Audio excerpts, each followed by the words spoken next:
Ndio rais. Ana huruma. Ndio maana akaweka neno lake. Uchague. Unachagua jehanamu, unachagua uzima milele. Ukichagua uzima milele acha maasi, mgeukie Mungu. Uishi maisha matakatifu. Hata wewe katika maisha yako ni ya maovu siku zote. Wala hana uchungu. Kwa sababu anaongea hata mzazi wa kawaida. Mtoto akiwa mchungu, mzazi anaongea sana.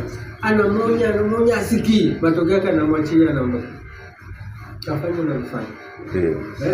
Ndivyo anafanya Mungu. Mimi ni Mkristo wa imani, lakini mwingine hiyo ipo. Jehanamu ipo, ziwa la moto lipo. Lakini babu moto si upo.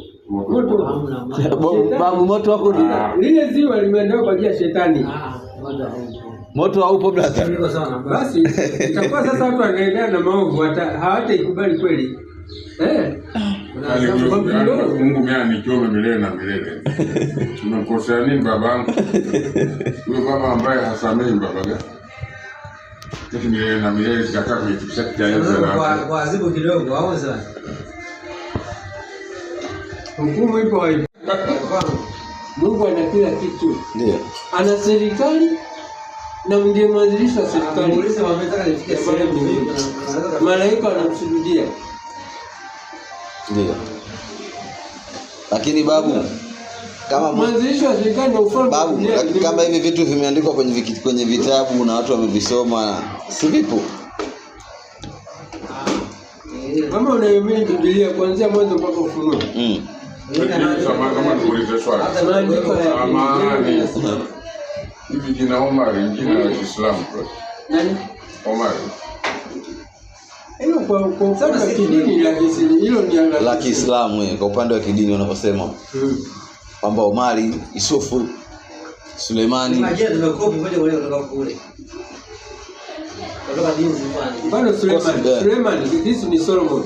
Solomon. Elewa. Yesu kwa Kiislamu ni Isa. Yaani imebadilika tu kwa sababu ya kuna majina mengine kwa Kristo wameagawa. Hapa kitabu cha Mwanzo. Ndio. Sawa. Mwanzo